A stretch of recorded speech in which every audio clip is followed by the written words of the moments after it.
Good day everyone. Share lang natin yung pinagawa ni Sir from Mindanao. WeHi Kappa 5.1K.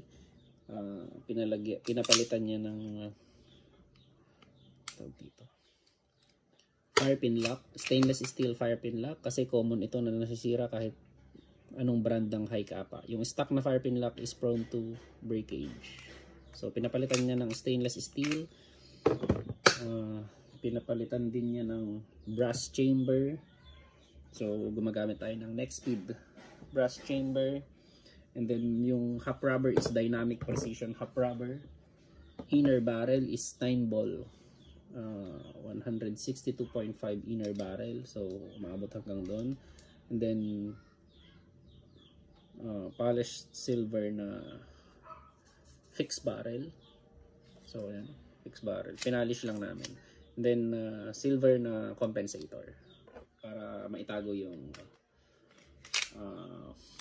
inner barrel. So the rest is stock. So try natin. So chrono natin. Gamit tayo ng 12 kg na green gas. 3, 4, 5, 6, 7, 8, 9, 10, 11, 12, 13, 14, 15, 16, 17, 18, 19, 20, 21, 22, 23, 24, 25. So 25 counts. Then gagamit tayo ng 0.2 gram na JERBs.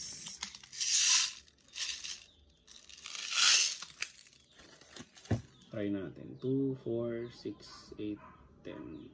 10 shots. 10 shots lang tayo. 10 shots.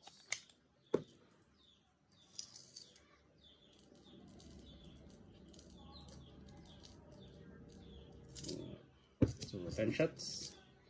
0.2 gram JERBs and puff dye na 12 kg. So tignan natin. Initial chrono check for Sir of Mindanao.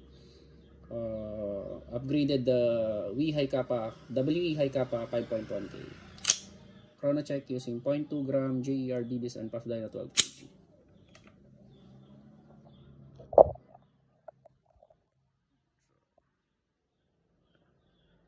Firing.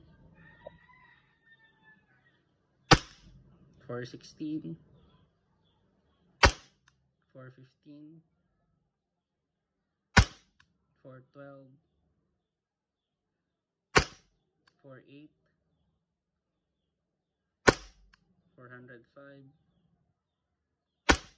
409. 406. 402. 403. 401.